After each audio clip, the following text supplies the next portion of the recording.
were set to adopt the draft report on population beyond 2014. But as Asetumane reports, the meeting never reached a consensus because some countries rejected the draft, which does not suit either their culture and tradition for their respective national constitutions. The two-day convergence by African ministers on population and development beyond 2014 in the Ethiopian capital Addis Ababa saw the sharing of diverse views by the different countries represented, some of whom either accepted or rejected the draft document, citing some clauses as inapplicable and unacceptable in their countries. The Addis Ababa Declaration failed to gain 100% approval from about 17 countries, including the Gambia, who first came up with the suggestion that some clauses in the document should be changed for it to be applicable in the country. I quite agree with what the chairman of the group explained, but I think the reason why we are here discussing is for us to take the outcome of this meeting back home and be able to implement it. So it should take on board what the thinking is around the whole.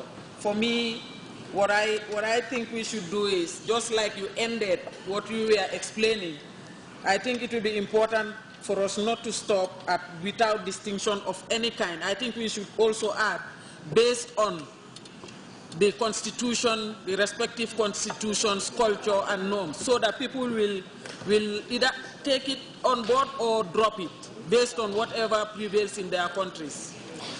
The United Nations Under-Secretary General Dr. Carlos Lopez, during the closing ceremony, revealed that the draft document, when approved, will be presented to the United Nations General Assembly in New York as Africa's Population Declaration beyond 2014.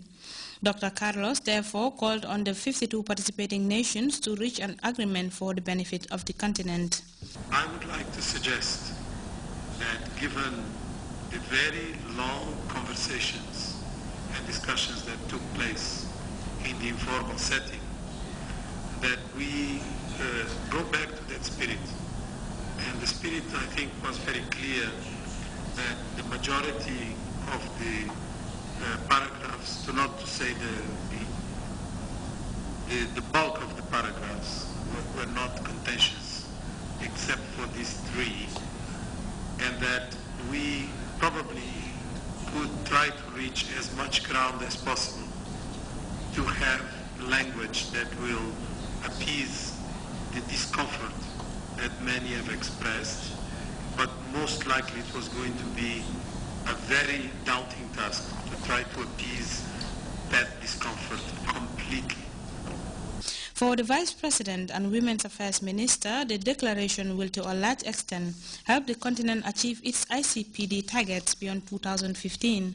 But she was also quick to reiterate the need for the declaration to be suitable for use in their respective countries, citing that the deadline for the achievements of the Millennium Development Goals is inching ever closer.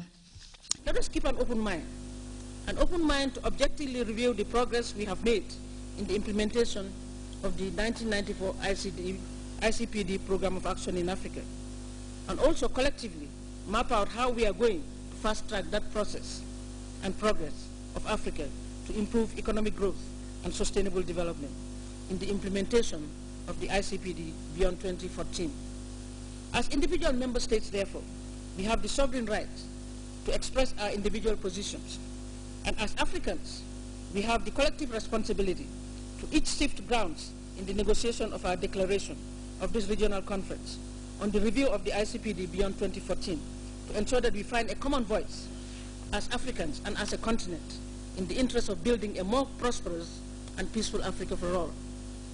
After what was a spirited debate among participants, the draft document was finally adopted with 17 countries rejecting some clauses embedded in the declaration, which they described as unsuitable for implementation in their countries. The conference has given us another opportunity as a continent to look at our priorities in terms of population and development.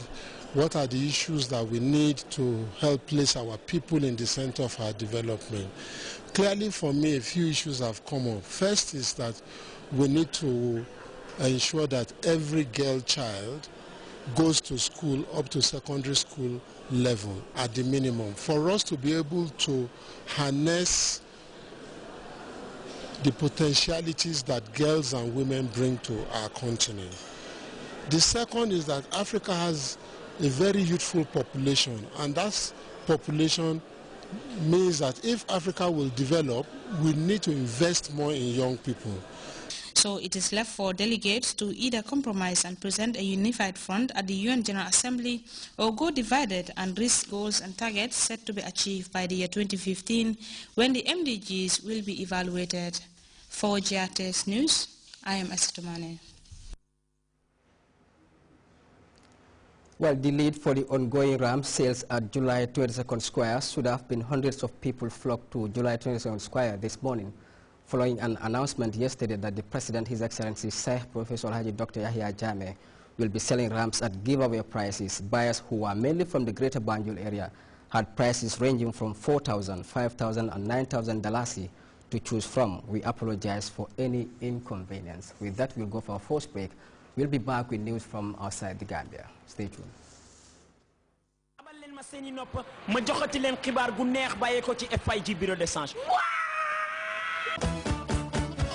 Any transaction boo def ci biir FIG bureau d'échange muy MoneyGram bi muy Western Union bi mën nga cee am ngañ ma lii nga xamante ni mooy sa ticket mën nga cee am xarum tabaski bi mën nga cee am ganilaa bu yanj bi mën nga cee am siwo mayonnaise bi ngir sa njaboot dama ne ak FIG amul loos xoolal xëccal téléphone bi tëggal baa nga dem ca Kayraba Avenue man kat maa nga nële jël naa suma xar ba noppi dama ne mbokk yi jëli sa xaalis wala yónnee sa xaalis ci FIG bureau d'échange bi laay doo ca reccu te doo ca perte dara dama ne lu ngeen toog di xaar préparé jot na ak nga taajee kat man no Marana Jallo am naa ne Mariama Jallo duma mere e Mariama mi arino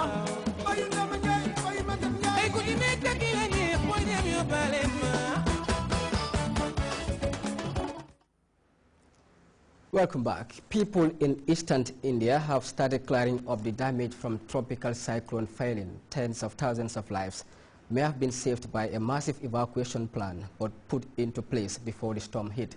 But still, some 20 people across the country died. CNN's Subina Udas takes a look at the aftermath of the storm.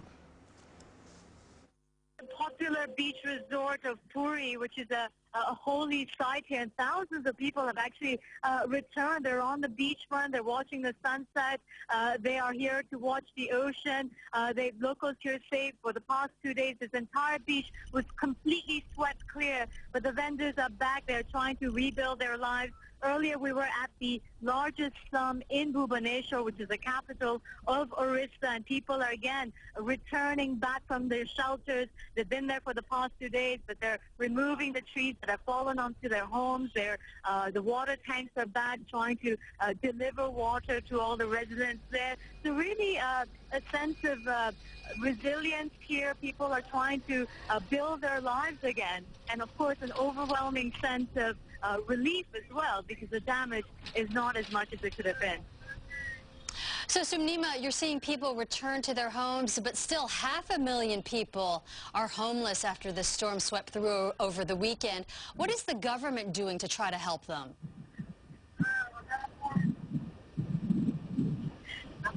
The government has promised to compensate a lot of these families, the ones who, of course, worst affected. They've said they will provide at least 50 kilos of rice to each family. They will also assess the damage that was done onto their homes and then help them to rebuild their homes. But their focus right now is really on the roads, clearing the roads from all the trees so they can send food aid to the more remote areas of this region, and of course also to bring in electricity to these homes. 15,000 kilometers of electricity or electrical lines were affected, so the priority now is to bring in electricity again to these homes.